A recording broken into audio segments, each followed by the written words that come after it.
Welcome to the Stop Over Drinking and Start Living podcast, where high-achieving, goal-oriented rebel women come to learn how to live a vibrant and fulfilling life without requiring alcohol to get through it. No labels, no judgments, no saying you'll never drink again. Just real proven methods to help you stop rebelling against yourself with alcohol so you can drink less and do more. I'm your host, Angela Mascenik. Let's dig in.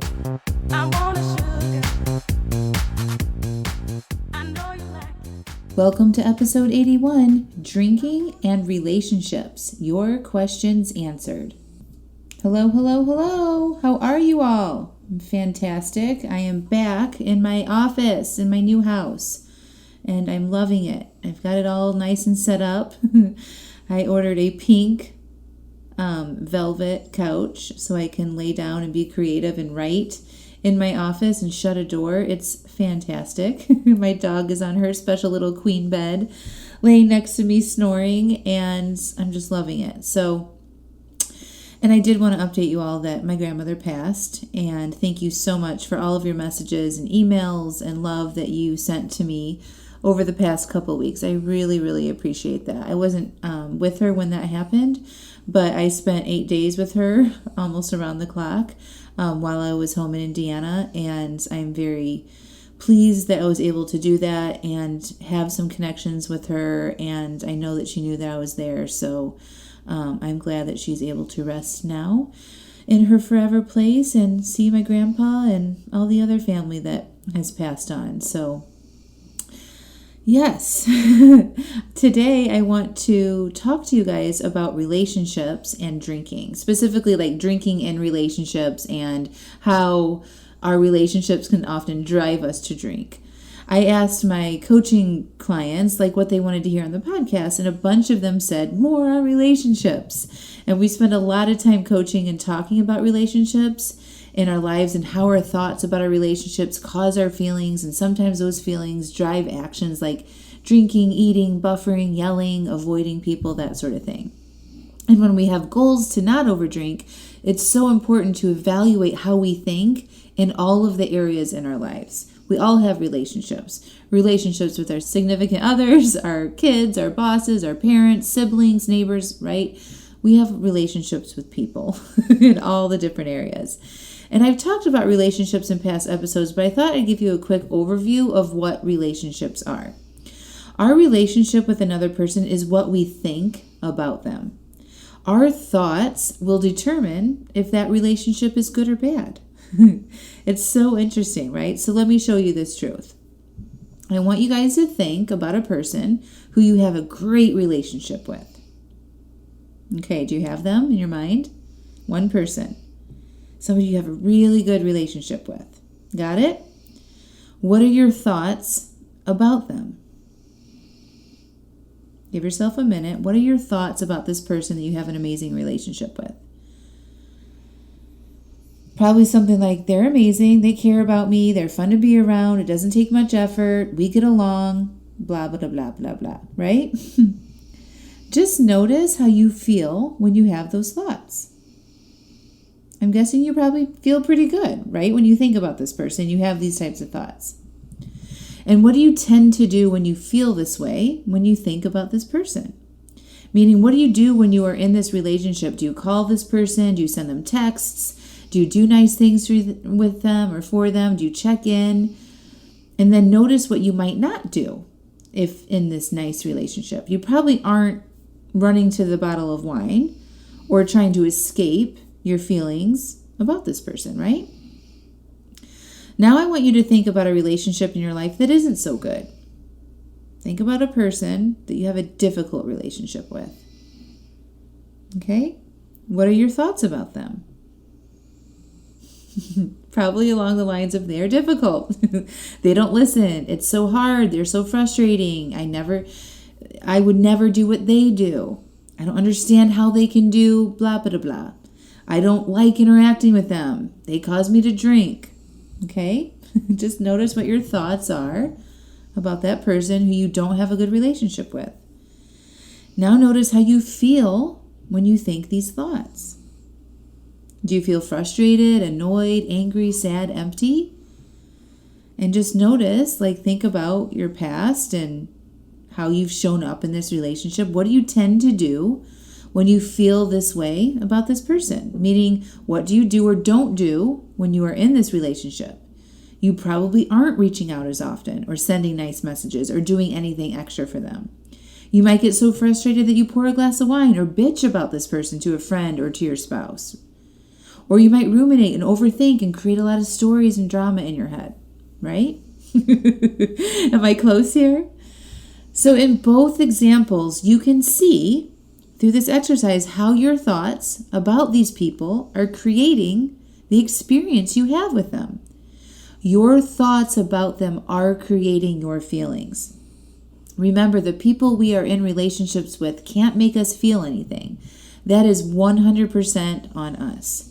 Our feelings are vibrations in our body that are generated by the thoughts in our minds. Other people can't make us feel these vibrations. It's literally impossible. The feelings that you experience are the physical effects of our emotions, which are generated in our brain by how we think. So that's the basic understanding of what relationships are and how we feel our relationships in our lives, okay? They are just thoughts about people. And I want to let you know you can significantly improve your relationships with other people by just changing your thoughts about them. And they don't have to do anything. What? I know. They don't have to do anything, but we can change our thoughts. I hear a lot of pushback about this. Why do I have to be the one responsible to do this work? And they don't have to do anything. Listen. This is why. Because when you change the way you think in your relationship, it benefits you, not them. I know what? When you change your thoughts about the other person, it will make you feel better. And when you feel better, you tend to not reach for a glass of wine, right? This makes you feel better in your life. That's why we want to do it. It has nothing to do with the other person. Just like other people can't cause your feelings, your thoughts and feelings can't cause other people to feel. So a lot of times we look at past hurtful relationships and we don't want to forgive because they don't deserve our forgiveness, right? But I want you guys to see here is that they don't get to feel your forgiveness. Only you get to feel that. You guys following along? Forgiveness benefits you, not them. That's just one example of a feeling that you would get to experience, right? Like love or joy or happiness or peace or neutrality. That's a feeling that you get to experience, not the other person.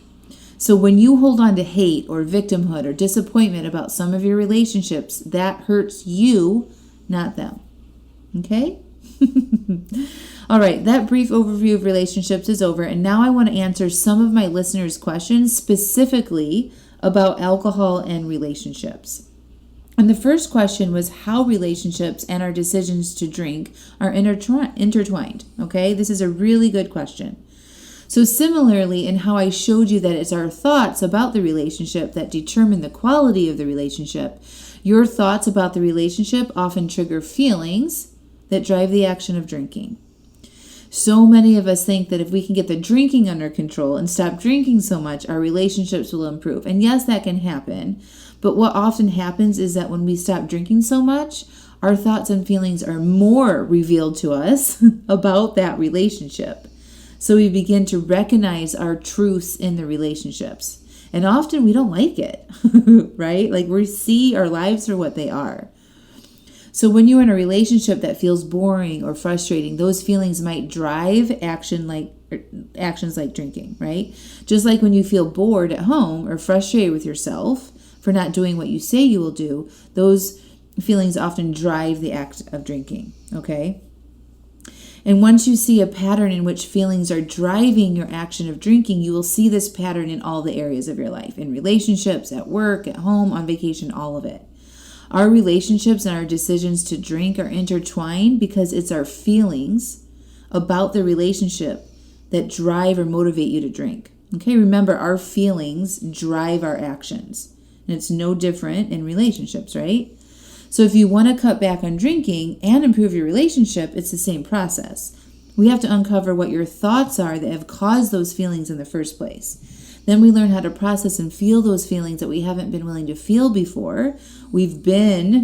If we look at what we normally do, if we feel frustrated or angry in a relationship, we tend to go drink, right? Most of you listening. And then what we want to do is, after we learn how to feel that instead of being in reaction to our feelings, then we can make a conscious decision on what we do. We can decide to not drink, even when we feel this negative vibration in our relationships, okay? And that's being in super power mode. And I want to add that it's not often a bad feeling that drives this behavior. A lot of my clients have good relationships, but want to feel more connected at the end of the day. So they use alcohol to feel more of that feeling. But the problem still exists. Feeling connected can't be generated with alcohol. Feeling connected comes from how we think. So if we are requiring alcohol to feel connected, it will always be like you're chasing after something. Or you're going to need a lot of alcohol to get that desired effect, because it's not the way it works. Connected comes from how we think, not what we drink, not what we eat, not what we do. Okay? The second question I received is how to deal with the intensity of relationships. And how I'll answer this question is very similar to the last one. The intensity of your relationship is how you think about it. If you're thinking it's intense, it's too much, it's too hard, it's complicated, whatever thoughts you have about the relationship, it will create that feeling of intensity. So in order to deal with the intensity, we need to first uncover our thoughts that are creating that feeling of intensity. What are those? Okay, so if you have an intense relationship, what are all the thoughts that you have when you're feeling that intensity? Okay, write them down. And then sit with them and read them back to yourself and notice how those thoughts make you feel, okay? This is a really good exercise to do outside of an argument or an intense moment, all right? Don't do this in the moment. Get out, process and feel. And then maybe the next day when you're not in the middle of it, right, do that exercise. Do it when you're feeling neutral, like first thing in the morning, okay? Because when you're in the moment with an intense relationship like that, your brain kind of shuts down to seeing and being an observer of your thoughts here, okay? Be with those thoughts when you do this exercise and notice how they make you feel. And this will help you see that it's your thoughts that create the intensity, not the other person. Because if you're doing this alone in a quiet space, they aren't there right now, right? So how can they cause your feelings if they aren't even present? Remember, thoughts, the sentences in your brain, cause your feelings. So eye-opening to witness this and see for yourself. So to deal with the intensity, you want to learn how to process and feel this intensity instead of turning to alcohol to dampen it. Okay? A lot of times we think, I can't handle this. This is too much. And that causes us to kind of hold our breath. And then we go drink to breathe, right? What you want to do is allow that intensity. Okay? You do this by intentionally feeling it after you've written out your thoughts and you notice how you feel, then you breathe and allow and process. If you guys haven't listened to the episode, How to Feel, I highly suggest you do for a deeper understanding of what I'm talking about here and how to process your feelings. I'll link up that podcast episode in the show notes, okay? But by allowing the intensity, you take ownership of it. By knowing it is your thoughts and breathing and allowing and processing, you'll move through this feeling much easier and more quickly, and you will learn how to unintensify this just by processing it instead of letting that feeling drive the actions of drinking or yelling or avoiding or slamming a door or hiding, right? Just being with it, notice how it feels in your body. And then when you feel like you've allowed and processed and you're gaining that skill, then we can look at the thoughts that you had that created this intensity in the first place. And if you want, we can change them to generate a feeling that you'd like to have in your relationship if you want to. Another thing I'd like you to recognize here is that our feelings that we have as human beings are meant to share information with us. They're like little message delivery systems, okay? So if you have noticed that you are in an intense relationship, even though it's your thoughts that cause your feelings, you want to slow down and be with that feeling and listen to what it has to tell you, okay?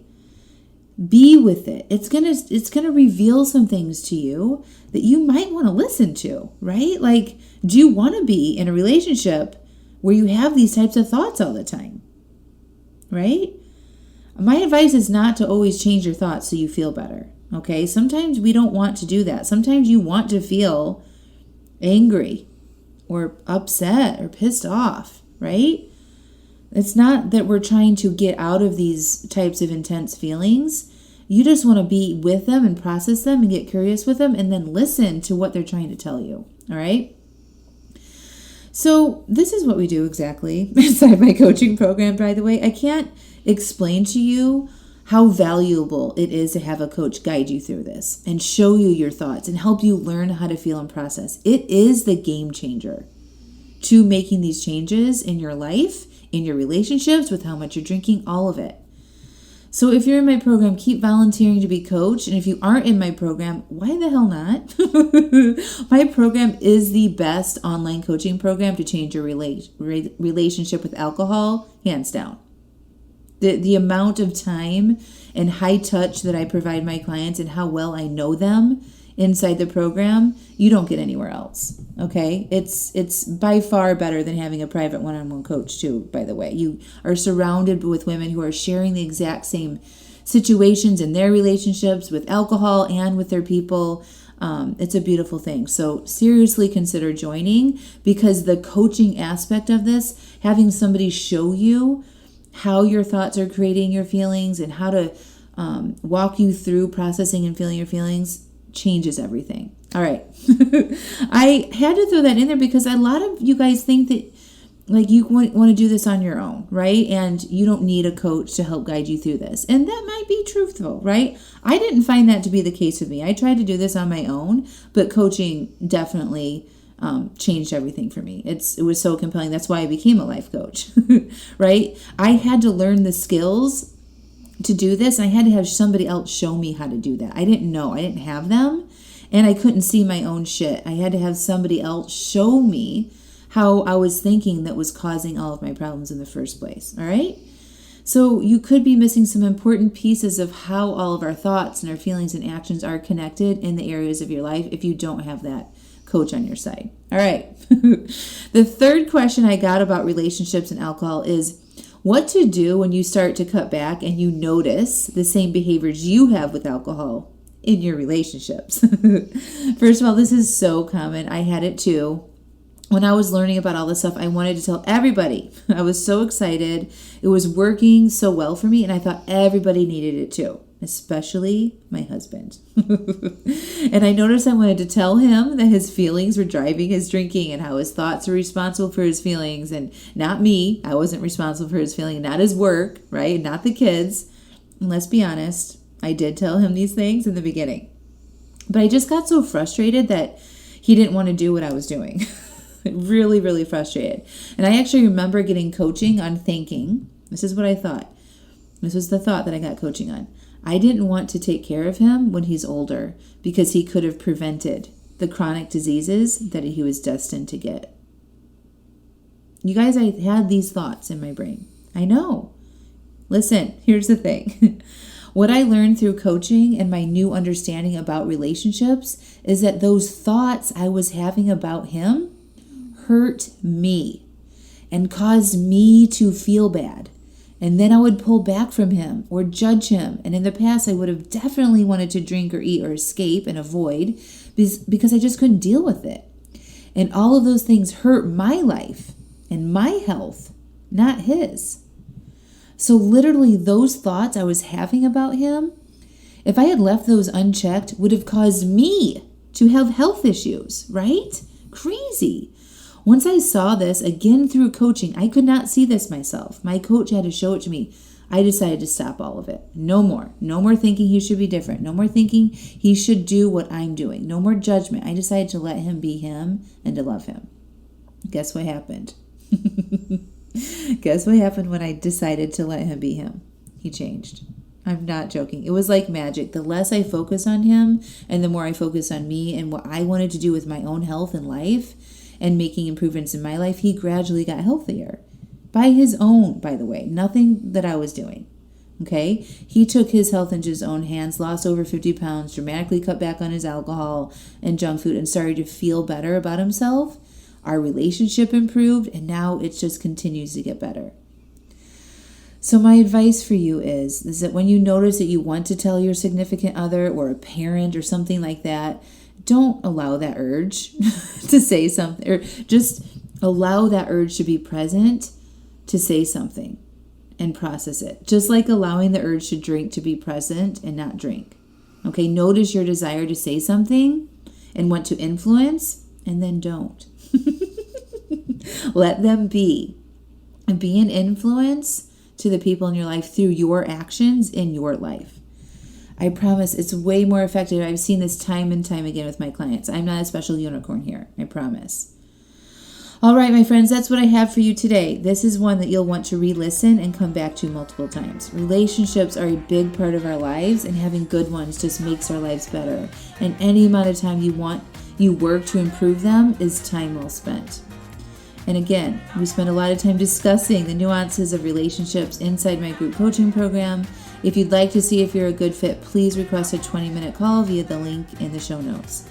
I'm also hosting a 5-day reset starting on Monday, July 20th. Okay, if you'd like to experience a teeny bit of what it's like inside my group program and get a taste of what it's like to work with me, sign up. I'll be shutting down registrations on Sunday the 19th, so don't miss. The link to sign up for that 5-day reset is in the show notes. Talk to you next week, my friends. Love to all. Bye.